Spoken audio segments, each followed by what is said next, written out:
המשוררת זלדה כתבה, לכל איש יש שם שנתן לו אלוהים ונתנו לו אביו ואימו.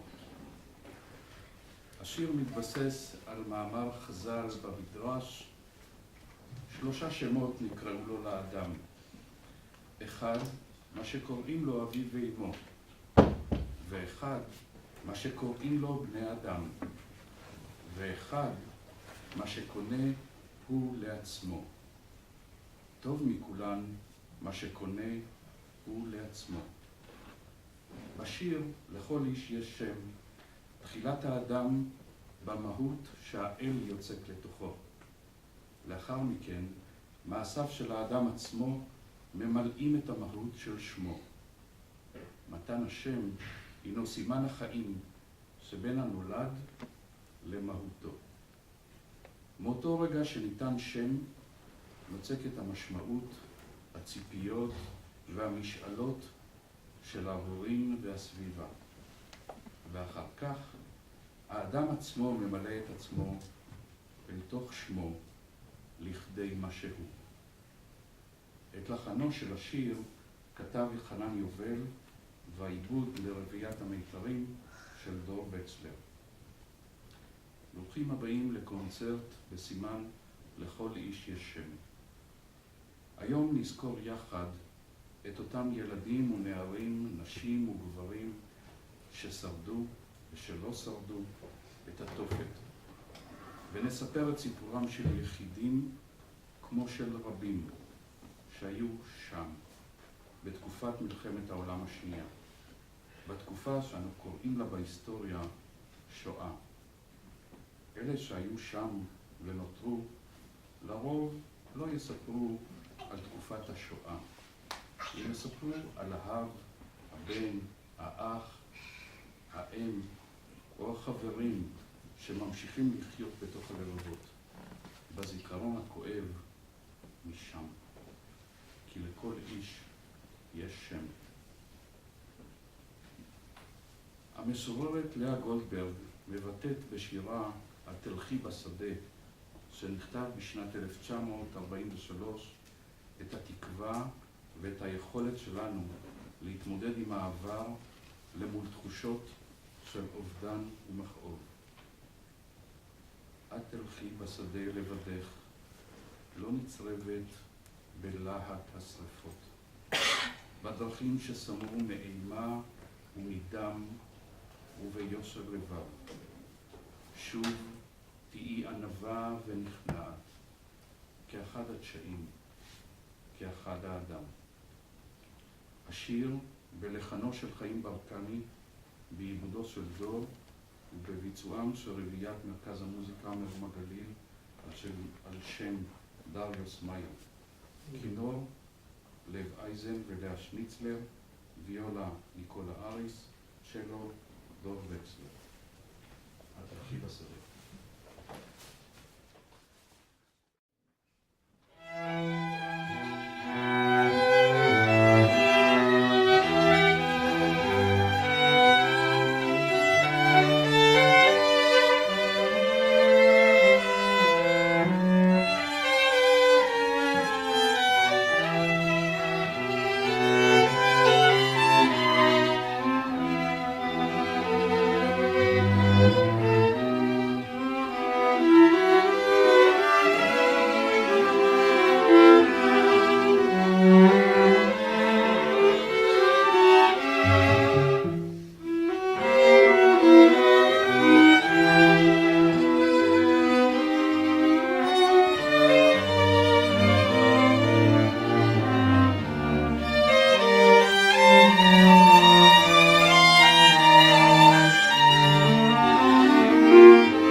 מותר למחוא כפיים.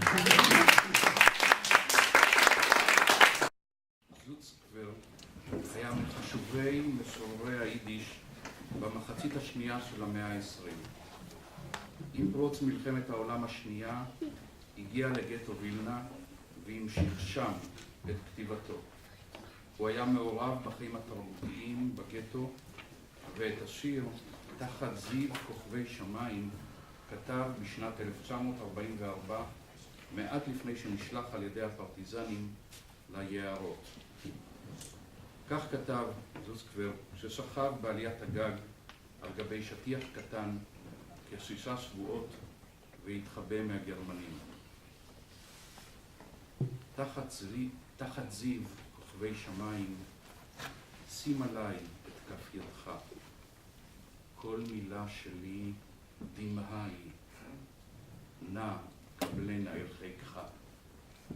כוכביך זיו יטילו, אל מרתף אישון עיניי. אך קו אור אין בי אפילו להשיב בו על השי.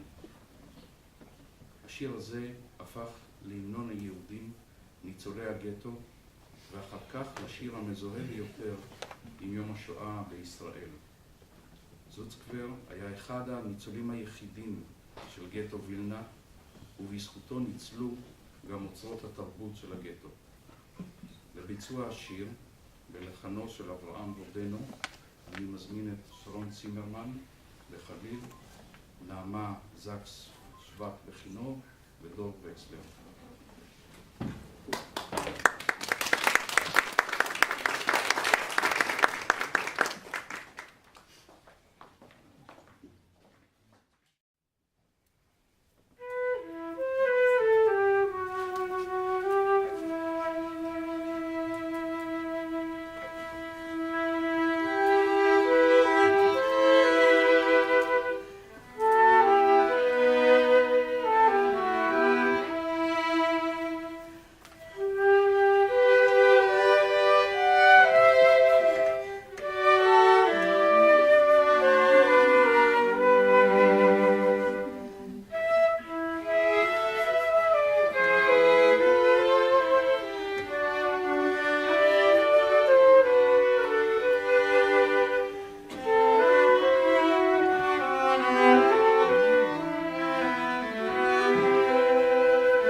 שירי הערש טמונים מסרים תרבותיים רבים המאפיינים את העם. בשירים האידיים נמצאת האם כדמות מרכזית בשיר, והיא זו שמספרת את הסיפור.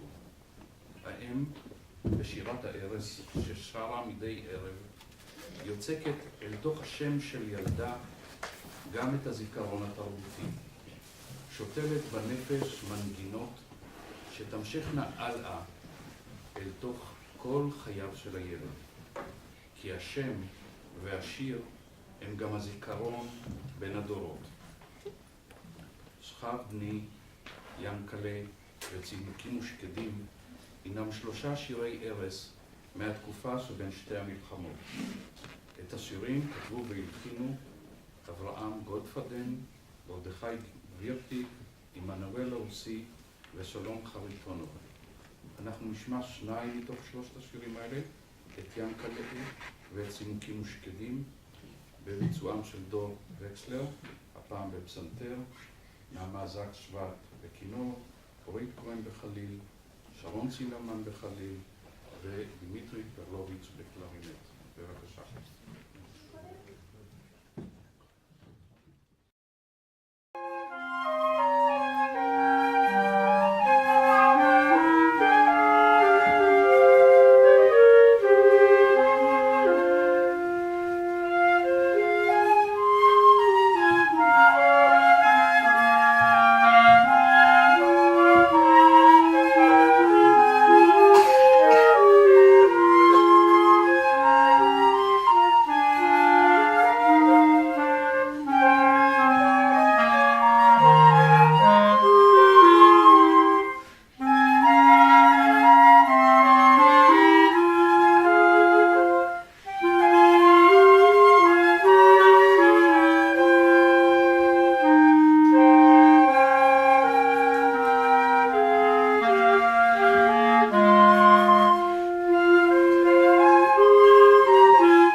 קראתי כי כך כתוב ינקלה, ותוך כדי הקשבה פתאום שמעתי את אמי, ואני חושב שהשיר הוא אינגלה. זה שיר על ילד שהשיר אומר כמה בעיות הוא יעשה עוד לאמא שלו. שובב שובב. אני באוזן הפנימית שלי שמעתי את אמי שרה לי, אמי זיכרונה לברכה, שרה לי אינגלה, אינגלה, ואם סתם הזכרתי אותה וסתם הזכרתי, אז תודה לטקסט, ביבי. בבקשה. זה חמודי. מה?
השם פורסמו 801 שמות של יהודים שניצלו על ידי התעשיין הגרמני אוסקר שינדלר, חסיד אומות העולם.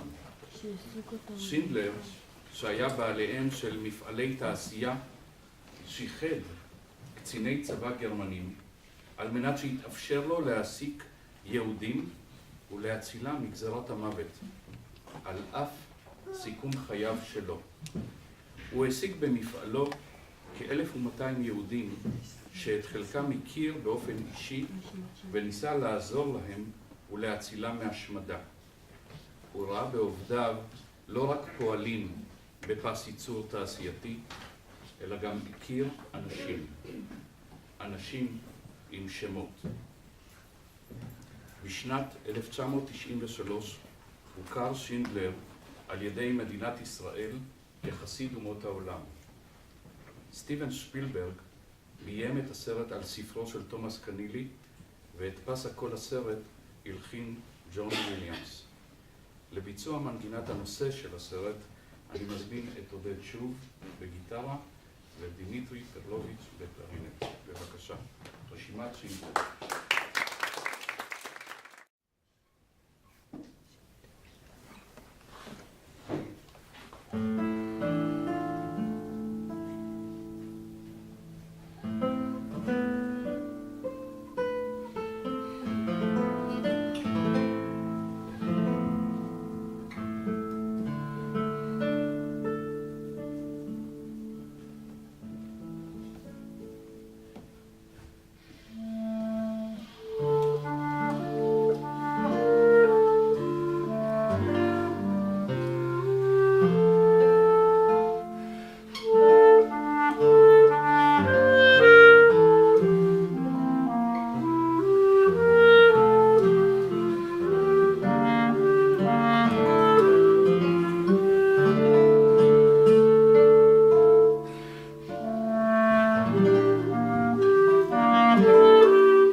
למלכה מרישה רוזנטל הייתה ילדות רגילה עד גיל 5. משפחתה גרה בבית יפה בעיר בגליציה המזרחית. אביה דוד היה סוחר מצליח, חובש כיפה ודובר יידיש ופולנית. אמה, פאני, הייתה בוגרת אוניברסיטת לבוב, באה ממשפחה מתבוללת, משכילה מאוד ועמידה.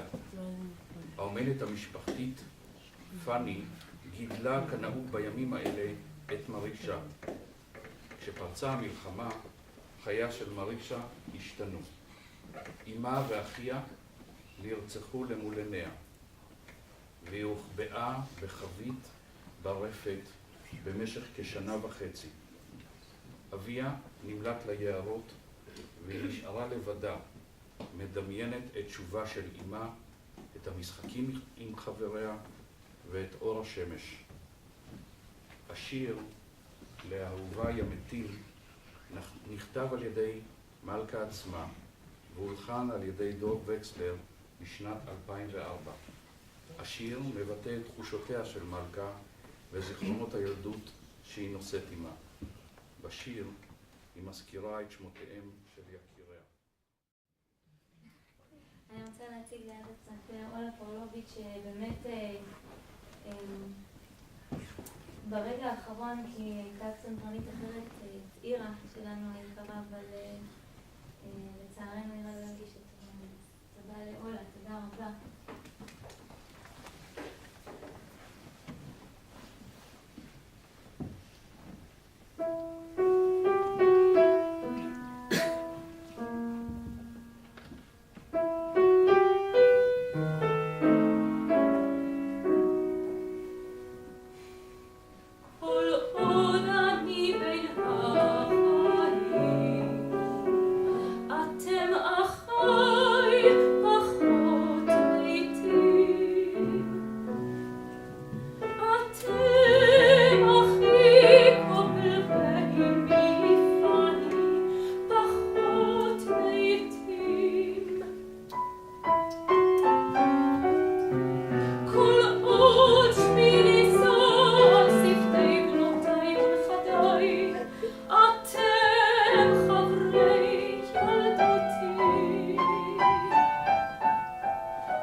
נשים וגברים, ילדים וטף, שרדו את המלחמה האהובה, הם שלא איבדו את התקווה לחיים. ואבוא עלייך ואראך מתבוססת בדמייך, ואומר לך, בדמייך חיי. ואומר לך, בדמייך חיי.